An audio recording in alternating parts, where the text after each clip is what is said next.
Robbie Forgotten, Chapter 16. It had been a few days since the party went off. The kids didn't have any time to play, although they were almost constantly outside. There was a lot of work to be done around town to repair the damage that Robbie had left them. They patched sports equipment and tied nets back together on the sports field. They toiled endlessly in the community garden and replanted their sports candy. The kids did what they could to make it up to Bessie for her soiled laundry and torn-up yard, and they served as extra yard hands to Milford, whose whole hands were bandaged by the end of it from trying to nail the fence back together. Sportacus was there too, helping everyone as much as he could. He swept up debris and hefted heavy bags of seeds for the garden and handled the wheelbarrow as they carried out damaged junk and in fresh replacement parts.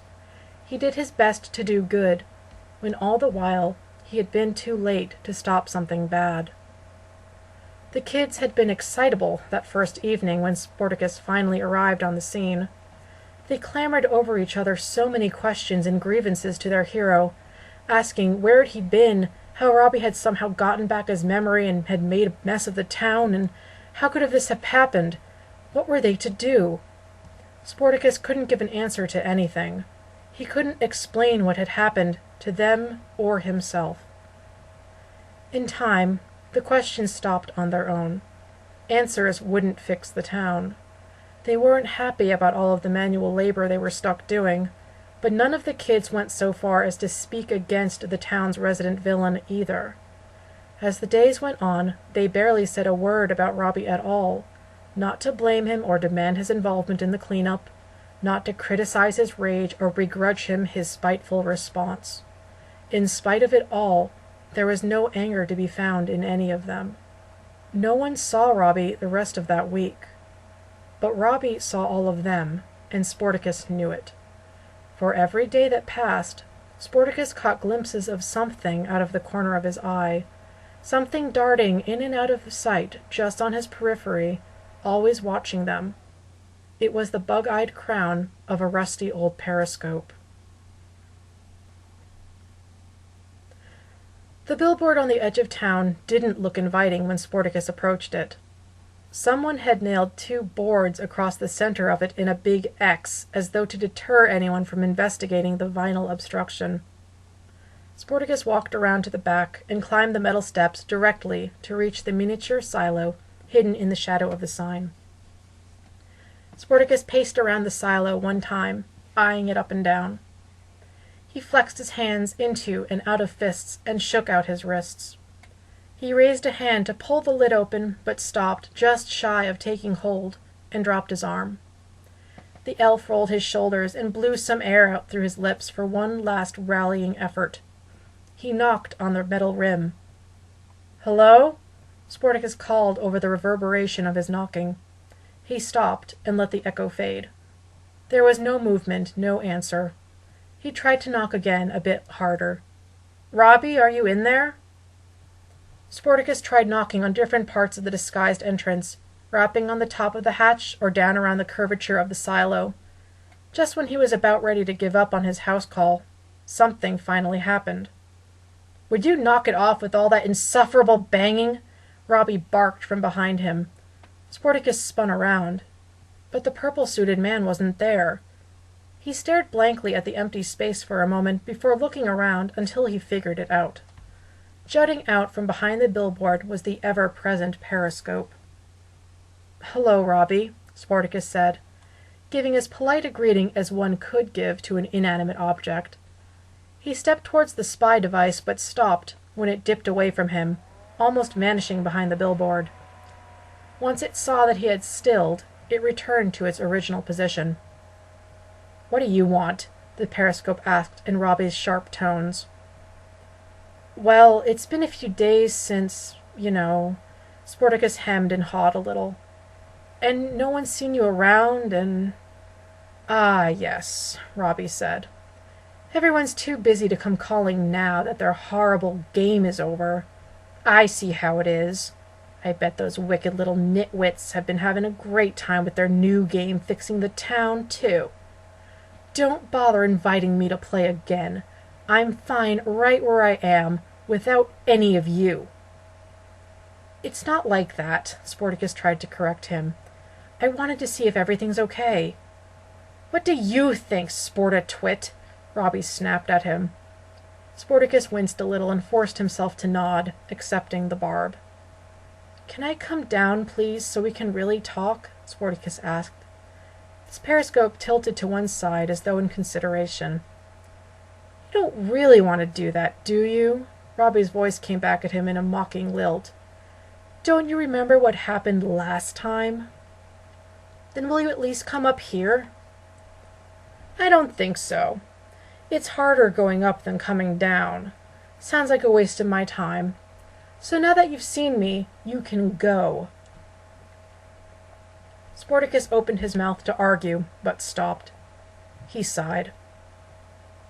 "I'm sorry, Robbie," Sportacus said, "for everything. The kids wanted to help you, and I thought it would make you happier." He stared into the periscope as though he could stare straight down the device into Robbie's eyes. "I was wrong. They weren't trying to trick you, they were just being kids. But I'm supposed to be a hero. I should have put a stop to it from the beginning, before you got hurt." The unblinking gaze of the periscope lens stared him down, and he glanced away. "If you can find it in you to forgive the kids, I understand if you don't want to see me again, but—" "Forgive?" Robbie repeated back, throwing open the lid of the silo and popping out up to his shoulders. Sportacus jumped on the spot as the skinny man's sudden appearance. "You think I'll ever forgive those cretins, those kids? I already gave them what they deserved, and it's not forgiveness." "But if the kids wanted to apologize— Do you see them here?" Robbie talked over Sportacus, gesturing around them. "It's so idiotically noble of you to think an apology could do anything to take back what happened." He narrowed his eyes. "You should count yourself lucky I didn't do to you what I did to them and shot your airship out of the sky when I had the chance. For once the kids have got the right idea, and you should follow their lead and just leave me alone." "So that's it?" Sportacus asked. "We're just supposed to forget it ever happened?" Robbie rolled his eyes and bared his teeth in a sneer. "I wish I could forget all of this," Robbie said. "I could try to make the memory sucker 3000 again." He shrugged. "But you never really forget anything, not even if you want to." "Is that what happened to you?" Sportacus asked. "But why did you do it in the first place?" "It wasn't meant for me," Robbie growled. "It was supposed to be for you. You were the one who was supposed to lose his memory, so you wouldn't be able to save anyone again. I could have made you believe you were anything, my best friend, the ice cream man, a world champion knitter. And it would have worked if that stupid piece of junk hadn't malfunctioned." Sportacus didn't interrupt the man's rant, merely raising his eyebrows at the disclosure. Once Robbie was done, he aimed a challenging glare at the hero, all cards on the table. "That's great," Sportacus said, the corners of his mouth betraying him as they curled up. Robbie squinted at him, not quite a glare. "What's so great about that?" Robbie demanded. "I wanted to trick you." "You would have made me believe that you're my best friend?" Sportacus repeated back to Robbie. "Is that true? But why? I thought you didn't want to be my friend." Robbie froze in place as the question caught up with his claims. His face darkened like a bruised tomato. "Of course I didn't," he sputtered.